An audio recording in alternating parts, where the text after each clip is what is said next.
I simply cannot even. There were so many cannot even moments last night. Some good, some bad. If you've watched the episode, you know what I'm talking about. If not, oh boy, you're in for a bumpy ride.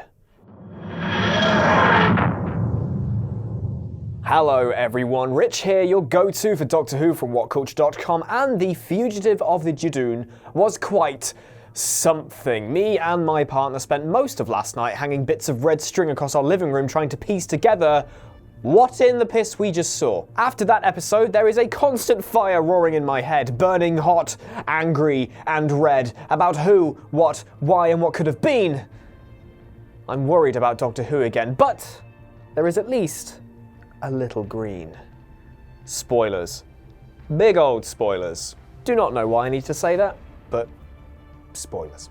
It's Ruth's birthday and she is far too happy. I mean, who does, come on Monday, give me what you got, and who the hell does that? I mean, it's not like you're not allowed to be happy on your birthday. I mean, you get presents, people are just generally nice to you, and you can get absolutely feckin' smashed in the evening. She is a tour guide for Gloucester, which is fun. On her lunch break, she heads to a coffee shop run by a bloke who is obsessed with her.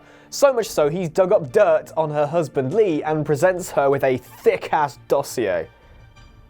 Okay. Meanwhile, the Doctor is mooching about the TARDIS whilst our hyper-exciting trio just watch on. Just to interrupt the potential barrage of exposition when they bring up the Master and why the Doctor's all quiet and stuff, the Judoon kick off their occupation of Gloucester. And they start scanning and cataloguing people looking for the titular fugitive. After mistaking her ball of wool for a weapon, Grandma here runs directly into the enforcement field, and you can't make this up. I don't even think this was supposed to be funny, but yeah, it got me a bit. Lee waltzes into the cafe, seemingly unaware as to what's going on, and this barista is all, well, look what the prick dragged in. Then he presents Lee with Ruth's birthday cake, which says that. This guy is salty AF. Jesus. The TARDIS arrives in the kitchen. The Doctor managed to slip through the Judoon enforcement field by spinning the TARDIS at the same frequency as their beam or some rubbish, and they arrive ready to put these big old space rhinos in their place. So, Alan, this guy, the cafe dude, gets scanned by the Judoon. He's given the all clear, but proceeds to hand over this big dossier, thinking Lee might be exactly who they're looking for. However, he's also an idiot and shoves the head rhino only to get disintegrated. Bye! But it turns out he was right. Lee is acting weird and wants to take Ruth away with him as he flees a threat he knows is coming for him. Just before the Judoon use some definitely illegal tech to take down their supposed target, the Doctor finally intervenes. Oh, did I mention Graham just disappeared into thin air earlier? He awakens on some ship with a familiar voice echoing over the tannoy. Spyfall Part 1. I thought O was Jack. Over the course of the week, the BBC were teasing a return, which John Barrowman retweeted. And earlier yesterday, I tweeted hoping that it would be Jack we'd be seeing. So the voice finishes up and who appears? It's Jack! Oh, the noises I made seeing John Barrowman back on Who. It's genuinely been over a decade since he's been on the show. He thinks Graham is the Doctor, but alas. He also discovers the Doctor isn't a he, it's a she, and he absolutely needs to see this. And so did we. I think I mentioned before about how Jack would react meeting a female Doctor, so it looks like we're gonna get that this series, but unfortunately not this week. And up for Captain Jack, not only for being back and as sexy as ever, but also because they have written him absolutely spot on. After being given 4 minutes to dig through Lee and Ruth's entire flat, the Doctor establishes that they're both human after scanning them with the Sonic, which I still don't have, but there's a little chest that isn't terrestrial. Ruth is terrified about what Lee is hiding and he's not going to budge. So we establish some kind of escape plan before the Judoon use their flimsy time-freezing device. The Doctor is to take Ruth out the back door, whilst Yaz, actually using her position as a police officer for the first time in this series, oh yeah, remember she's a police officer, and Ryan go outside to distract the Judoon. After a little back and forth, the pair are also scooped up to Jack's stolen ship. Jack is trying his damned hardest to scoop up the Doctor, but the Judoon's enforcement field is screwing with the scanners. But why does he need her? Because she needs to beware the lone Cyberman. The Cyber Empire is in ruins, but the Alliance, whoever they are, sent something back through time. Something the Doctor needs to be wary of, I guess. So, I'm just going to get this whole Jack subplot done and out the way. He's attacked by nanogenes, which is apt if you know of his introduction in Series 1, and he teleports away while sending the companions back to Gloucester. He doesn't meet the Doctor this week, as I said, but he was relevant, kind of. He's further fueled the series arc, throwing the lone Cyberman into the mix of the Timeless Child and the stuff we'll get to as this episode goes on. This whole thing is getting one of each. An up for the fact this arc is getting meatier by the minute. It's exciting to see how all this stuff we've been given in the series so far will come together and play out. But however, this particular introduction is getting a down because it was shamelessly just bolted or masking taped onto the side of this episode. If the lone Cyberman thing is referenced over the next few episodes leading to the potential, I don't know, 2-part finale or something, I will retract this down. But if not, why did they have to plant this seed now? Or even, why did they need to plant this seed at all?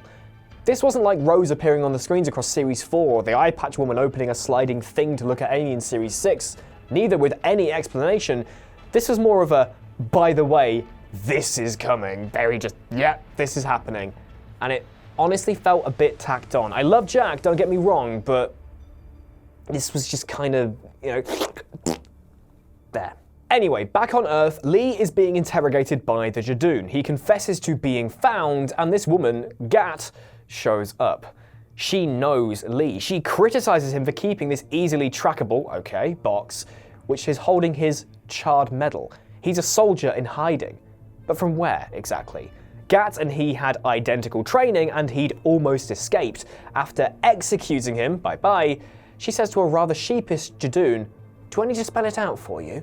We'd actually like it if you did, because we are about halfway through this episode by this point, and we are none the bloody wiser as to what is going on. The Doctor and Ruth rendezvous at the church, only to be surrounded by the Judoon. Gat has already buggered off. In Lee's final moments, he sent Ruth a text. Follow the light and break the glass. Very cryptic. This seemingly triggered something in Ruth, as she then proceeds to kick the piss out of the Judoon, dehorns the commander, and then barely realizes she did it. What? The Judoon retreat. The Doctor is completely baffled, about as much as we are, but she asks Ruth to take her to the place she's seeing when reading those words. Oh, and by the way, we don't see the companions until the end now, so in case you're wondering where they were, they're not there. I'm sure you weren't really that bothered. This lighthouse was where Ruth grew up. Her parents are buried outside, and she left when she could. The Doctor has a mosey around. We get some nice shots of her atop the lighthouse. Then she scans, Sonic, the lone gravestone outside. There's no body, apparently, so she pulls a shovel from, I'm guessing, her bum, and starts digging. Meanwhile, break the glass is running through Ruth's head. On the wall, there is what I assume to be a fire alarm thing, which she then breaks. Energy comes flooding into her, and she makes that glowing noise. The same noise used throughout New Who when Time Lord energy is involved. She's a freaking Time Lord! This is big. I guess. The Doctor clangs something, scoops away the dirt to find a police public call box. A TARDIS. Buried. Ruth picks up a big old laser rifle, somehow changes clothes in record time, only to come outside and introduce herself as the Doctor. Bear in mind, Jodie hasn't said that she is the Doctor yet, so Ruth's Doctor is none the wiser. They board Ruth's very old school looking TARDIS, and Jodie reveals herself to be also the Doctor. Jodie assumes this is her future because she doesn't recognize her, but Ruth also thinks it's her future because she also doesn't recognize her. We are at an impasse here. Up to this point, though, we've been left in the dark most of the time, so it's pretty exciting to see what happens. So, sort of overall concept, I'm giving this episode an up. We were expecting a big reveal, which turned out to be Jack, but we weren't expecting another reveal, at least nothing on this level. However, this raises a concern for me, but we'll get back to that in a second. Let's just wrap up the episode first. Arriving on the Judoon ship, Ruth's Doctor confronts Gat, armed and ready to fire. Not so much like the Doctor, that. However, she gives up her weapon since she's surrounded. Jodie's Doctor, though instructed not to reveal herself, chimes in as another Doctor, wanting to know what the hell is going on. But there's something else. Gat is also a Time Lord, but knows not of Gallifrey's demise to the Master, or maybe even the Time War. This must be in the past, right? But all of this goes higher. Someone hired Gat to hire the Judoon to find Ruth, or something like that, but we don't find out who that topmost person is.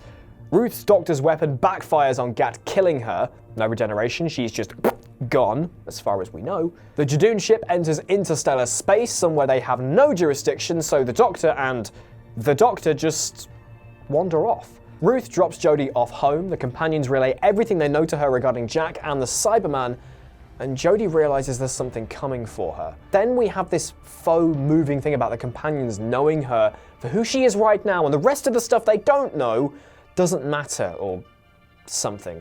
Yet all the other stuff does, because her past is coming back. Time is swirling around her, as she says. Don't just brush it off because you don't know of it, guys. Sheesh. Multiple alerts across Earth come in, and Team TARDIS leave to investigate. Saved by the bell, eh? Credits. Whoa. So that was Fugitive of the Judoon.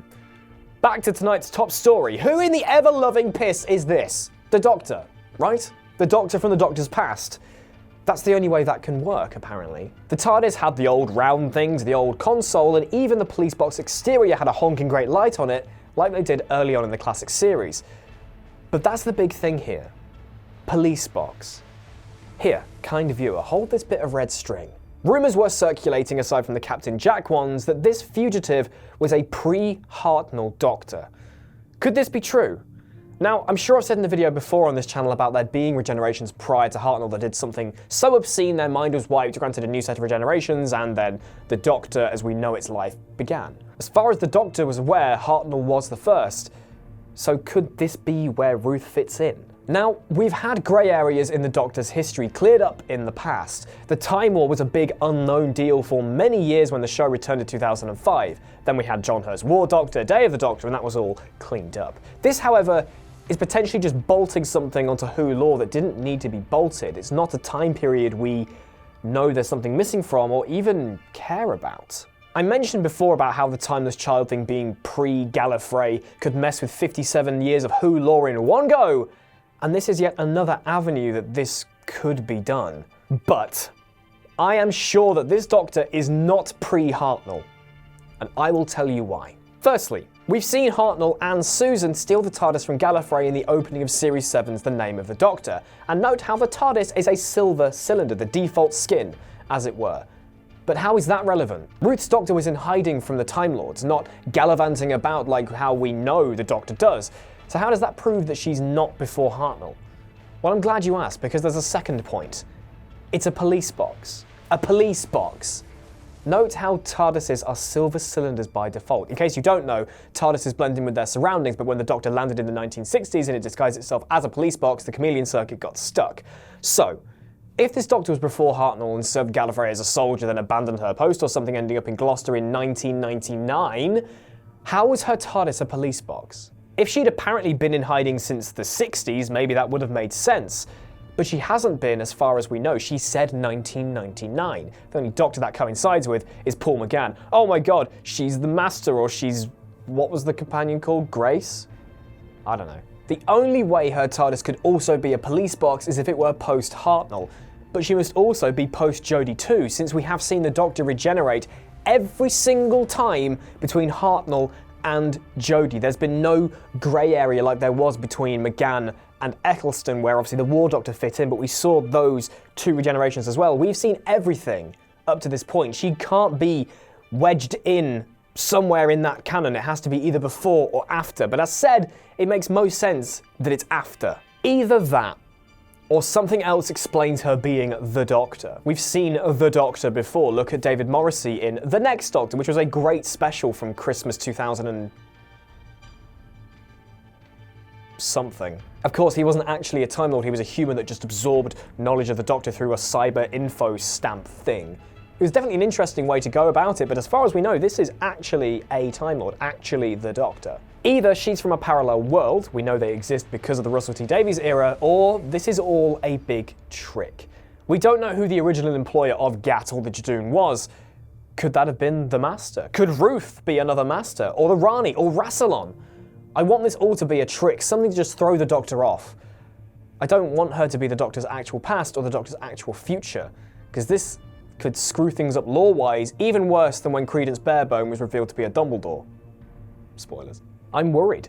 I'm genuinely worried. Though this Doctor curveball was completely unexpected and digging up a TARDIS gave me chills and it is all kind of exciting, the potential for all of this to go south in a spectacular 57-year destructive fashion makes me very nervous for the next 5 episodes of Series 12. So down. But apparently I'm in the minority here. A lot of people really enjoyed this episode. Now I won't say that it was bad, because it wasn't. I'm just more concerned for where we go from here. I'm someone who adores this show, so when a singular episode is bad, I can whinge about it and move on. And I'll, annoy people by referencing it all the time in these videos. But when something almost threatens the lore I've loved for so long, I am rightfully concerned. I'm not saying Chibnall can't pull this off. I've just given ways as to how they could go about this without completely, for lack of a better word, f***ing the lore to pieces. But his track record doesn't lend well to doing things right or well. But I want to know what you think, and I want to see some theory essays down in the comments below. Have I been too harsh on Ruth's Doctor? Do I need to lighten up and just enjoy the latter half of Series 12? Or are my concerns justified? As I always say, I do enjoy reading the comments, I really do, so please, give me some reading material. Thank you ever so much for watching me ramble on yet again, and if you want to see more ramblings about this, or even continue the conversation directly with this idiot, you can always follow me on Twitter at PickupChangeToe. Don't forget to subscribe to the What Culture YouTube channel if you haven't already, and if you are feeling rather adventurous, you might ring that bell as well. Don't miss anything we do. Take care of yourselves, and I will see you next week. Bye-bye. I'm gonna go hang some red string up and stuff.